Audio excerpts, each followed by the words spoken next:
Hi, everyone. I am Jordana Guimarães, and I'm back with you guys.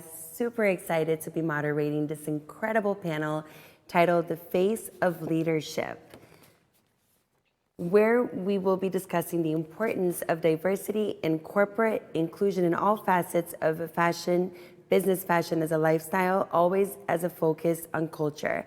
According to Forbes magazine, companies that have more diverse management teams have 19% higher revenue due to innovation. It shows how diversity is not just a metric to be striven for, it's actually an integral part of a successful revenue generating business. So with that, I am going to introduce my wonderful panelists that are with me today on this incredible conversation. With me, I have Helena Boa, the CEO at Urban Zen, Arwa Alamari, the fashion designer and entrepreneur Aram, Baza Al-Zuman, a designer, and Abrima Erwia, who's the co-founder of Studio 189. Thank you, ladies, so much for being here with me today as we really dive into a topic that is just, again, not only super important to the industry, but also really important for the world. So I'm going to have the first question go to Helena Boa. And the question is, how can a company take its first step to be more diverse and inclusive? I think the first step, definitely, Jordana, is that we as leaders set the tone. We often set the tone for strategy, innovation, digitalization, and we need to set this tone for diversity and inclusion and making sure that our employees know that it's a key strategy and a component to our talent strategy within the organization. Secondly, it's taking an inventory, right? We've taken at our organization an internal audit to see, does our organization reflect the cross-cultural customer base that we service and that represent our organization, and that's key for us. It is not lost on us that our leadership, the makeup of our leadership, signifies to our partners, to our customers, and our organization and stakeholders that we are truly diverse and inclusive. And lastly, we act. I think once we get the results of any audit, we act upon that. I love that so much. And I love that word act. It's not just about talking, but it's really what are you doing? And I know that you guys do such wonderful things. So thank you so much for that answer.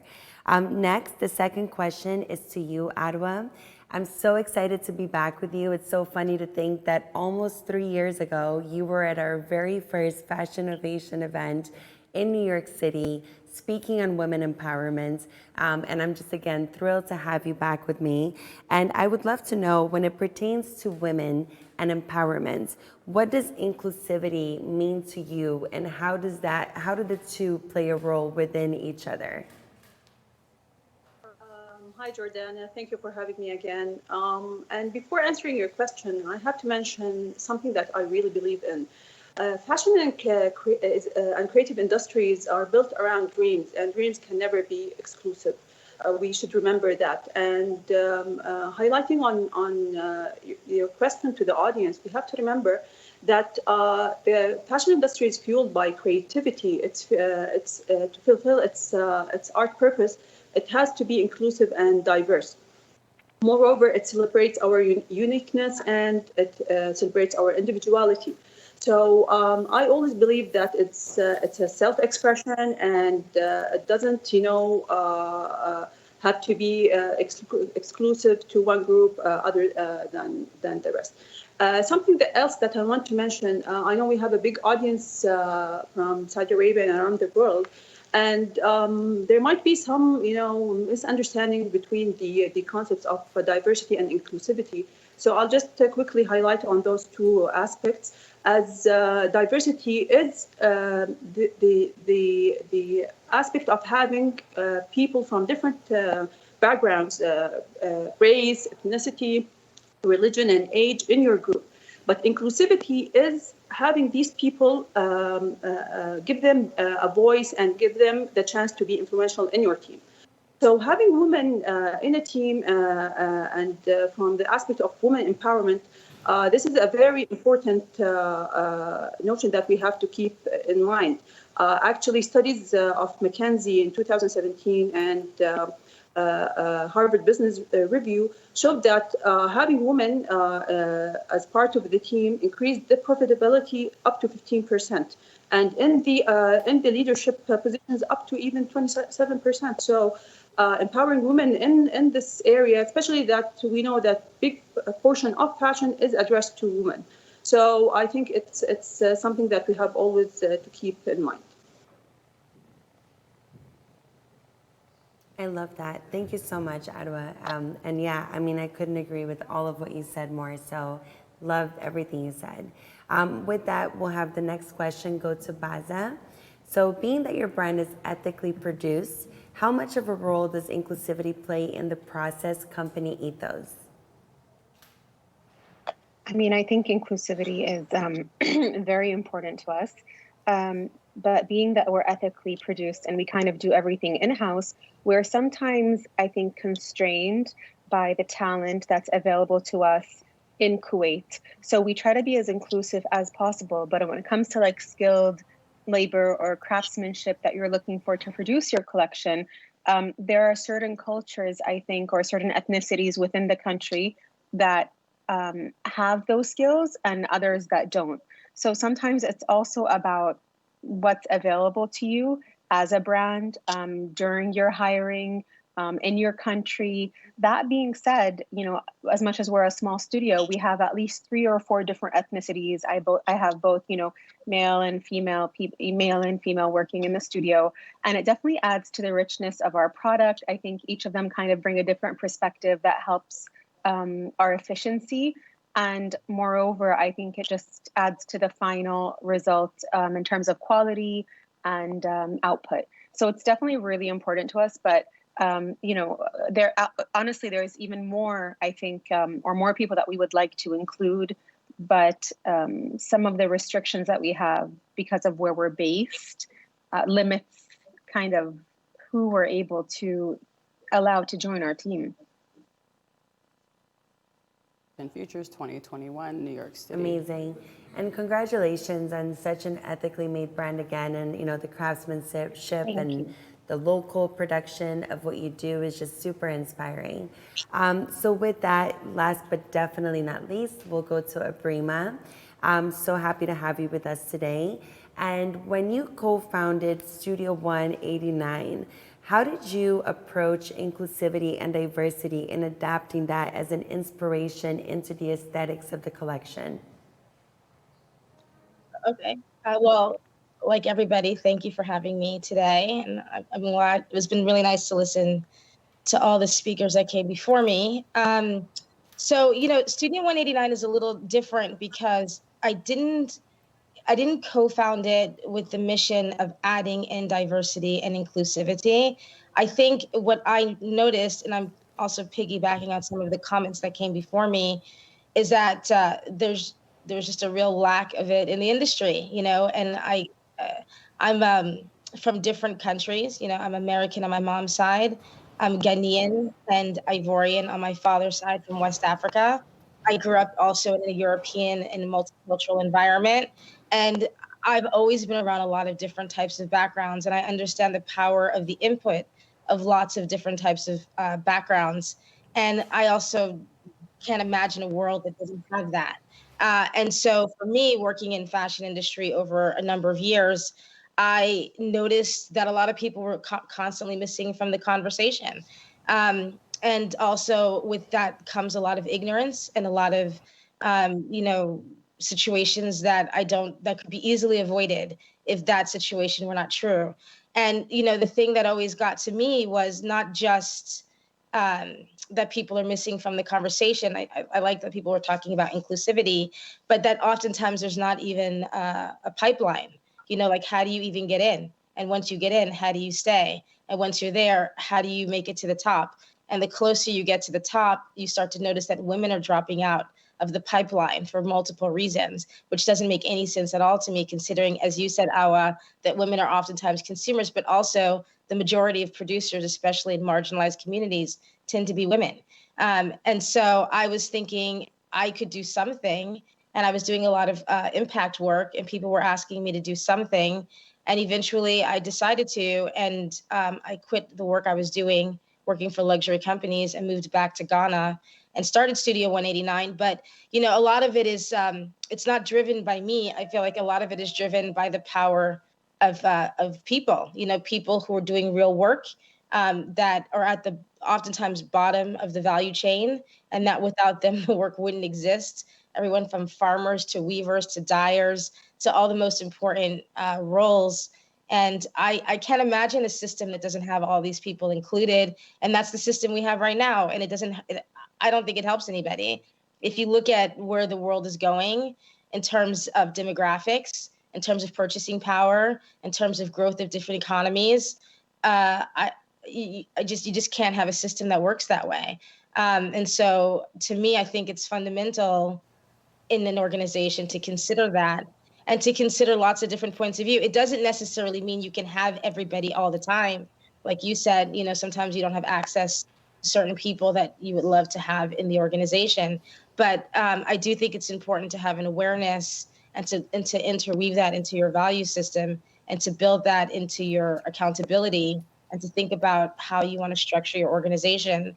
And I believe that if we don't do that, I think those that don't do that are going to find themselves over time cut out of a very important conversation, because this is the way the world is going. And I think you just kind of have to do that. And sorry, just to say one more thing. And I think it's bigger than wanting to do it. I think it's about seeing people above and beyond all of those different characteristics, seeing them for the value of what they do, not because of what they look like, not because of their belief. Like go bigger than that, like look at their mind, look at their capability.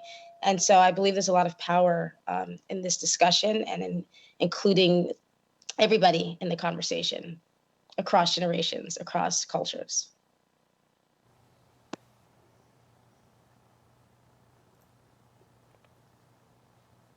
I think Helen had something that she wanted to share in regards to everything that you just said, Aprima. And I have to say, before she does, I just think everything you said, from really just, it starts with people, right? It's all about people.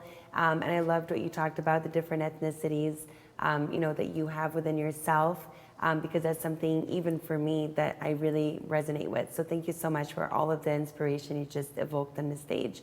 Helen, did you want to say something to Aprima?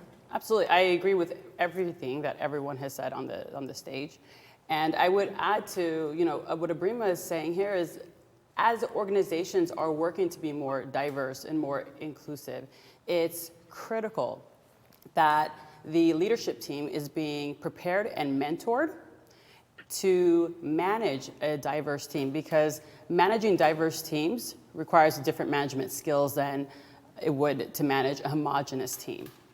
And again, the only way that could probably prove to be a challenge is when leaders or managers don't necessarily subscribe or buy into the theory that diversifying teams with top talent is crucial for not only future-proofing an organization, right? But also that it can be financially successful.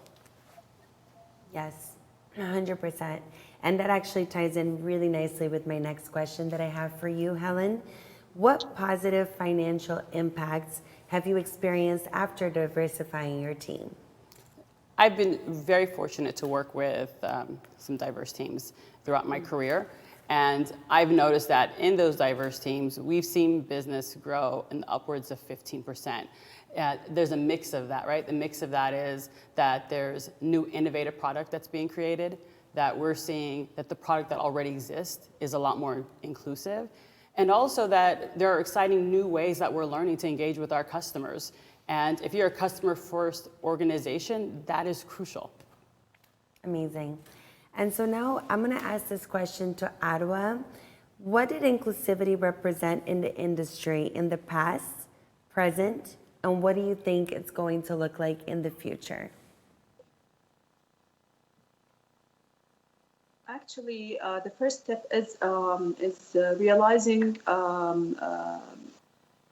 how your organization is dealing with diversity and inclusivity. First of all, you have to assess the organization to understand where are you in this process. I think in the past it just included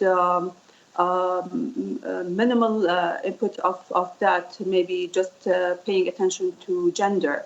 However, we're now seeing more aspects in that area, looking at the backgrounds of people, their ethnicity, their even their socioeconomic status, and where they come from. So I think we're moving forward. Having this as a discussion over and over is very vital. So organizations will start recognizing it. Actually, in the Middle East, especially in Saudi Arabia, we've seen that the government has already worked on some aspects of diversity, such as giving incentives to companies to include people with disabilities and women to promote that aspect. So I can see that there is a progression in that, and people now are realizing that this is very important as part of sustainable industries. Incredible. I love that. And it's really exciting to hear of the progression of those things taking place more and more in the industry with brands. So thank you so much for that. So Baza, we'll go to you next. Why are events like these important for you to be a part of, to really share, your voice and your mission with the world? So I feel like there is like two parts to it. I think, one part of it is kind of sharing the journey and encouraging others who want to pursue, similar paths, or, or even kind of promoting, I would say, regional designers, local designers. And just kind of to address your question to Arwa, I feel like in the past, I'm the designer of the brand, but I'm also a consumer, or I understand my consumer, being like a Middle Eastern woman. And I think in the past, what used to happen was that we as Middle Eastern women would go to buy a gown or buy a dress or something, and it would be certain regions or countries which were the designers behind the brands offered in retail. And we'd kind of have to find something that suited our taste, designed by people who didn't really understand our taste. I feel like even retailers now are really supportive about looking for and finding people who understand their consumers, you know, and not just kind of focusing on, let's say, certain regions or or bigger brands. So I think that the future is really about people designing for people that they really know, and I think part of that is kind of designers like us, me, Arwa, Abrima. And so I think that's part of why I join these talks, is to kind of get that out there, that we do understand kind of who our consumer is, and there is a need for it. And in order for the industry to grow, I think kind of establishing ourselves and being given that chance is important, I think, for consumers and for the industry. So it's kind of like a win-win situation. So to me, that's kind of like the main, I think, driver behind participating in places where there is, conversations about the industry, and kind of encouraging both the back end, let's say the designer, and retailers to really explore this relationship, which I think gives a lot of opportunity for growth. That's amazing. I love understanding the consumer and inspiring. I think those two things are super important. So love that you brought those up along with everything else that you said. So thank you. So I'm going to pose this question to Abrima, and then I'd also love for all of you to answer this question, because I think it's one that, speaking on inspiration, can really inspire the audience at home. As a leader in the industry, what is the one thing you always do to ensure that you're inspiring throughout your journey? So we could start with Abrima, and then we can go to each of you with that same question. Okay, that's a difficult question. So I don't know if I'm doing one thing to be inspiring in the industry. However, one lesson that I've learned that has helped me a lot is, well, actually, I've learned several lessons, but one of them is learning to be more patient and forgiving with myself and with others. I think that especially if you're really motivated to push for change, and you're mission driven and you really care. And especially if you're working both in environments that you are disrupting both industries and maybe cultures, and you're just you're kind of looking at another way of seeing the world, and you're going a little bit in advance from maybe where some people are at the moment. It can become challenging, particularly I would speak for myself, as a woman, and as a woman of color, where there's sometimes people have already ideas of who they think I am before I've had an opportunity to even demonstrate who I am. And I think, learning to be patient with that and with yourself, and forgive yourself for not, getting all the things done as quickly as you'd like to see them done, because, it's not going to happen in a day. It hasn't happened over hundreds of years. A lot of this is still developing and in development, but I believe each one of us contributes. And the more we come together, as Baza said, even sitting on these conferences, the more we engage in these conversations, the more we interlock and connect these dots and show that together we're stronger, and together we're like kind of resilient, and we're gonna keep these dialogues and conversations moving forward. I believe that ultimately, change will come, and I think that I think it's a lot of it has to do with being patient, and forgiving yourself, so you can do the marathon and not the sprint. That's amazing. Thank you so much for that answer. Helen, I'd love to pose the same question to you. I often say that our teams look to leadership for direction, right, and guidance. We definitely set the tone. So for myself, I'm always looking to just be more inclusive. I want the organization to all be more inclusive. Therefore, I want to include them in our efforts to be more inclusive. And it's something I work at every day, right? It's an effort, and in order to be the face of leadership, which we all are here, we are the future, we are the present, we're diverse, we need to be inclusive, and we need to show that in our actions daily at our work environments and outside. Thank you so much. And Adwa, I'd love to pose that same question to you as well. Actually, being a female Saudi leader of a fashion company, especially that this industry is still emerging. We're just catching up with a lot of things. I like to set up by example. So this is one of the things that I keep in mind all the time, to be a good example of someone who likes to who wants to diversify and to be inclusive. That's one thing. Second, we have to understand that we have to establish a sense of belonging for our team and for the people who works with us, so they will have freedom to express themselves, and which at the end is so beneficial for the brand and for the business. And we should always understand that there are challenges that we're going to face, but educating ourselves all the time, learning how other industries are doing it, and other even fashion businesses, how they're doing it here and there, would always help. Amazing. And last but certainly not least, I'd love to pose that same question to you, Baza, please. I think when I talk about inspiration, or how I try to be inspiring, I think, to others who look to us as, let's say, designers in the region, it's really about, first of all, perseverance, because there are a lot of, I would say, challenges that we face that are particular to where we are, or particular to the fact that we're in countries that don't necessarily have well-established fashion ecosystems.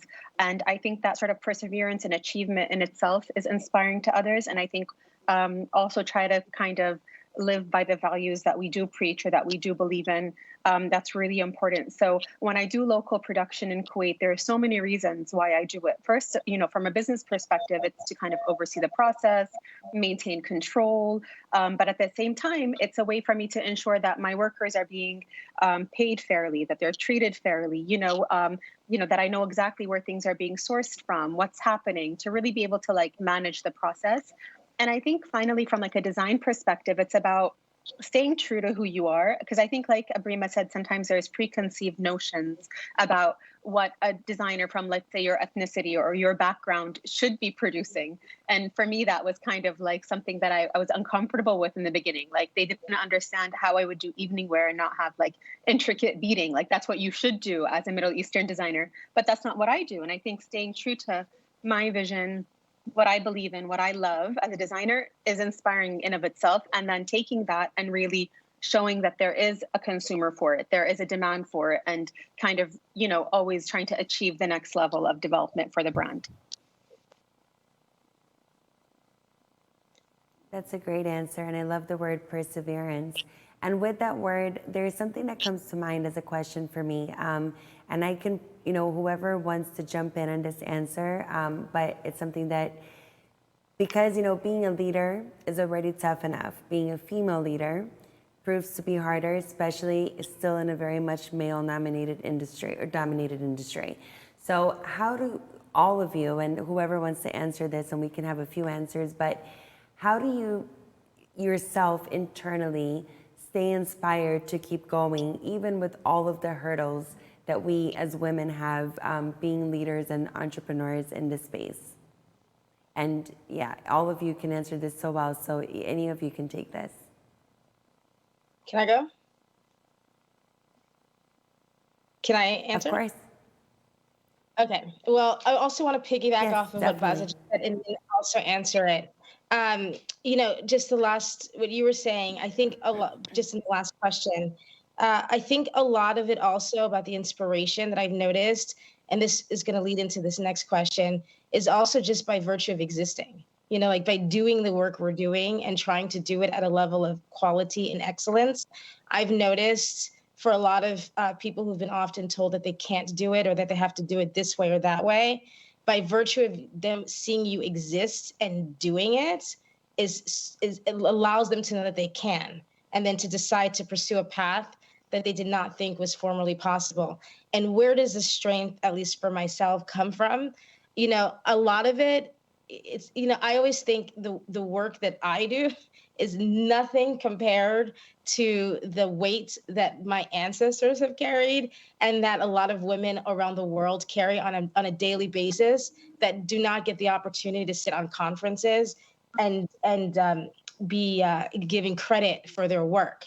I see women who do way more complicated work than I'm doing, waking up early in the morning, making food from scratch, farming, taking care of the kids and never complaining, and having to come up with money and having to deal with bills and never getting any kind of recognition for the work that they're doing, and I recognize both from, coming from a strong mother and coming from, again, this kind of multicultural background where half of me descends from slavery, half of me descends, from West Africa, that, it's not, like what I'm doing is nothing, and I think that I was given an opportunity and a gift to have access to network and to people who are willing to listen to me and to be given a path for success. And I think the minimum I can do is try hard, and is try hard on behalf of all those who cannot do what I'm doing.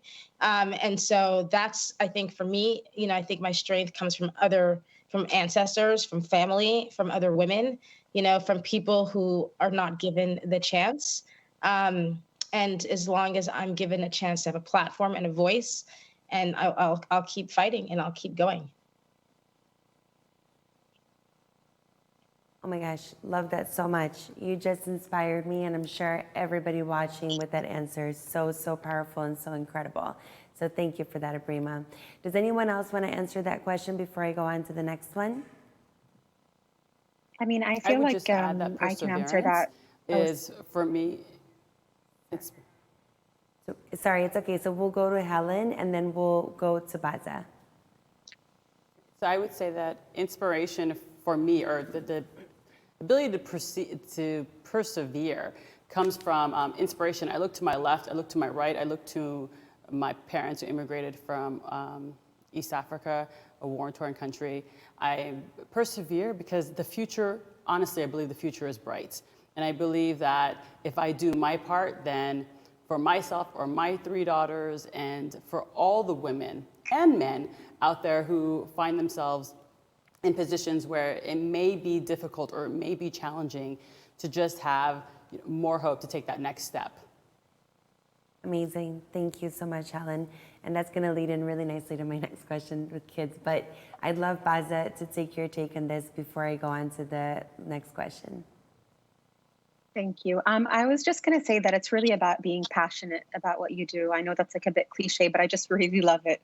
And I think that, having the chance to do something you really love gives you kind of that inspiration and push to keep doing it. And then to know that I'm really representing my customer, my consumer, and to know that they really need kind of what I'm offering. And I see it in my interactions with them. I see it in kind of like our growth and our development as a brand. So all these things really help me to kind of believe even further in my mission. I love that. And I love that word passion. It's one of my favorite words, so I'm glad that you brought that one up. And I do believe that through passion, anything is possible. So thank you for that. So I'm going to go now to a question. So Helen, you mentioned the children, and that's something that, me as a mother, I'm always trying my best to ensure that my kids grow up with inclusivity and diversity as something that's instilled in them, something they don't have to think about, something that is in their daily lives, in their daily actions, and in who they are. So for any mothers on this panel, I know a few of you are, I'm not sure if all of you are, but I'd love to pose that question. How do you, as being a mother with your children, instill in them to ensure that they grow up in a really inclusive manner in their daily lives? And this can go to anyone who is a mother in a panel and wants to answer that. I'm a mother. I would say in New York, the impression is usually that, we're in a diverse city, it's inclusive, it should be easy. It actually takes, I would say for myself, a lot more intentionality. So that requires, whether it's what they watch, right? What they read. My child, at least the one that is in school, goes to a Chinese immersive school. So she's learning another language, and half the students, 70% of the students don't look like her, right? So it's being very intentional about it and making sure that it's something that we celebrate, right? It's not something that's a to-do. It's not that, you should hang out with this person or be around this person or accept this because it's different. No, we're celebrating everyone's individuality. That's amazing. Yeah, I love that. And Adwa, I saw you jumping in briefly right when she was about to say that, so I'd love to, you as a mother as well, love to get your take on this. Sure. So I'm a mother of 3 kids, and I believe that the most important thing is to be a role model to your kids. When they see how you blend with others, that you don't differentiate between people regardless of their background, of their nationality, of their race, and so on. Keeping in mind that Saudi Arabia is a country that has 30% of population are expats and from different nationalities. So first of all, they observe me while working, who I work with, and so on. Secondly, we always encourage them to play with other kids, to blend with other kids from different nationalities, to understand that there are different backgrounds in the world, and they could learn from them, they could enjoy their company, and so on. So I think being a role model is one of the most important things that parents should do in any thing to educate their kids. Amazing. Yeah, and I keep hearing 3 kids. I feel like it's the magic number. Maybe I should have a 3rd. I have 2. Yeah. But no, this is all like incredible information. No, but with that question, I would love to ask one. I feel like we have room for maybe one more question, and this is a big question. And I ask this because I feel like inclusivity and diversity are two loaded words that a lot of people, they don't really know the meaning of each and how they differentiate from one another. And I think it's really important, more than anything, doing these events to share knowledge so people are more aware. So with that, I'd love and this again can go to any of you, but what is the meaning, what's the difference between inclusivity and diversity, and what is also kind of what ties it together? Just to give a little bit of insight on that for the viewers at home that maybe are not familiar with the two terms as well as they should be. So, Which one of you maybe want to take this? Go actually, ahead. so diversity means having different people from different backgrounds, regardless of that age, ethnic group, or gender, whatever, to be part of your team, to be part of your company, to be part of, even your campaigns. So this means having different people around you to work with you and so on. However, inclusivity means that all of these people, employing them doesn't mean that they're inclusive. They have to have a voice. They have to have an input. They have to have, impact in your daily work. So first of all, having them, and then empowering them to have a voice and impact in whatever you're doing. Can I add? I love that. That was so well said. And yes, please. So I always Yes, also please, love. Abrima. Go ahead. I also like it when people use that analogy, saying, "What is it? Diversity is being invited into the room, and inclusivity is being given a seat at the table." Like I remember, just as like a side story, I got an award once a couple of years ago in New York at this very fancy, beautiful event, and it was in recognition for the work that I was doing, working with marginalized communities in Ghana, et cetera. And it was all very beautiful. And I got there, and then they were doing the press part where they were asking people to talk about the work that they were doing. And ahead of me were, I'm sure, very lovely women, but these two Caucasian women were ahead of me, and they were talking about the work that they are doing, supporting people in developing economies. They're not in developing economies, they're just talking about the work they're doing. I was waiting patiently to be able to have my chance to speak. And then I didn't say anything, just waited calmly and waited my turn. And then for a while, actually, and I was getting the key award that day.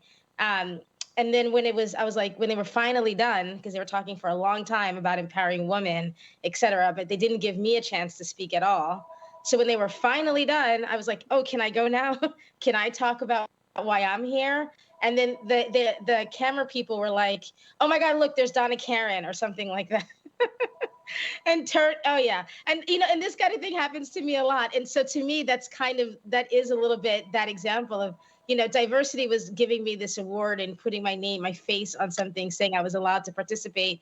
But inclusivity would have been giving me an opportunity to actually speak about what I was doing and looking at me like a person and listening to the words that I was saying, and not just having me in the room so that in the pictures it looks like it's a diverse party or a diverse gala, but I'm actually here and I want to speak. And what I find always amazing, and I actually am very grateful to this, is sometimes you can feel uncomfortable with those situations because you're minimized and reduced. Your voice is silenced, and you're made to feel very invisible and small, despite the amazing work that you're doing. But I'm very empowered by those people that I know, to your earlier question, that are actually being inspired. So when I got off the stage, I see all these incredible people of color that are, the cleaning people and the janitors and the security, all these people who themselves feel invisible, jump on me after and go, thank you. Thank you. Because I see what you're doing and I'm going to one up you. And because of you, and I know that maybe the press isn't paying me any attention, but all the other people, the people that I really need to speak with, they're there, and I think we need to uplift their voices and bring all these people into the conversation, because not one person is more important than the other. And you can't talk about diversity and then remove 70% of people so you can continue to have the same event or the same gala and feel good about yourself, but you're ignoring the voices of 70% of people. So that to me is. Wow. Amazing.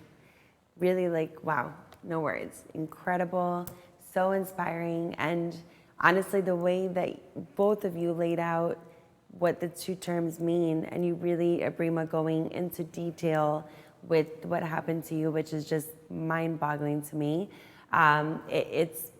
It really, I feel like everyone can walk away from watching this panel and know exactly what the difference is, and know that one cannot come without the other. Otherwise, the first, just being diverse, doesn't really do what we need as far as what we spoke about today, action, in order to really move forward in the right direction.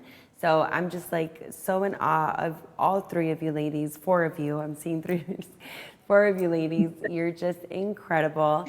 And I would love to just, go one by one and see if there's final notes that you want to give. We have over 50 countries watching. I know that, we're not just being diverse in this entire day's program, but we're being inclusive and really assuring that every voice is being heard, that we can really inspire everyone, like what you said, Abrima, just now. Everyone is the same. We're all people and we're all the same, and I love that. So we'll just start with final thoughts from each of you, and we could start with you, Helen. For final thoughts, I would say that, we all know that the fashion market, like all other markets, isn't exclusively one culture, right? It's made up of many different cultures and tribes, ages, gender. It's quite diverse. So organizations have to be, in order to be, future-proof their organization, and to be successful, need to be more diverse and inclusive. What digitalization, I think the alarms were going off years ago about digitalization, and those who didn't heed those alarms, right, had certain consequences. And I think that this alarm has been going off for some time, and it's definitely now the time to review your organizations, review your practices, and act. Thank you so much, Helen, for the words and just all of the inspiration you evoked today. Adwa, we'll go with you next. Okay, so as we're all in love with the fashion industry and we want this industry to boom, we have to remember that including diversity and inclusivity is not only part of social justice. It's something that has to go to everyday's aspects, especially that for the fashion, it deals with our daily life. It involves our customers who comes from different backgrounds, from different experiences. Therefore, this is not only serving the community, but also it is important for our businesses to be sustainable. If we want to create a sustainable business, fashion business, we have to include these truly in our culture and DNA of the company. It shouldn't be only something that is used for publicity as faced by some of people, but it has to be really embedded in the DNA and culture of our organization. So we have 2 minutes left, and Adwa, that was amazing. We have to have a part 2 of this conversation, and I hate to cut this to 2 minutes, but if each of you, Abrima and Baza, can give your final remarks, it would be amazing. I would just say first, diversity in. Oh, I'm sorry. No, go. I think there's a delay, Baza. Go. Okay. I would just say that diversity and inclusivity, I think, are a key to growth within an organization for profitability and for, I think, just growth overall and in the industry as a whole. So it's not just something that we need to do in terms of like an ethical decision, but it's also really, I think, the future of the industry and a huge source of growth and profitability. And to focus on it, I think it would reward everybody in the value chain and the supply chain. I echo what Baza says, and I think I echo what Baza says, and I think ultimately we can't just take, we have to be able to be willing to give, and that people are here and they've been here and they'll continue to be here. And it's a matter of either accepting that and wanting to work with all those people, especially if you want to be a part of multiple different cultures and backgrounds, et cetera, or eventually you'll just be a dinosaur. Eventually you'll fade away because this is the world you're living in and this is where you're operating, and that it just is what it is. So it's your choice, but we're here. Our voices won't be silenced, and we're going to do this work whether you want to include us or not. Amazing. Oh my gosh, I am so inspired. I can't even. Yeah, it's amazing. So thank you all so much for that wonderful, wonderful conversation. You inspired globally, myself included, with your wonderful work. And just keep doing what you are all doing, because without you guys, the industry definitely is not going the direction that we all want it to go. So with that, speaking to the importance of inclusivity, I can't think of a more suited brand than this next fireside titled Inspiration in Design via Culture and Style with Sebastian Kopp, the co-founder of Veja.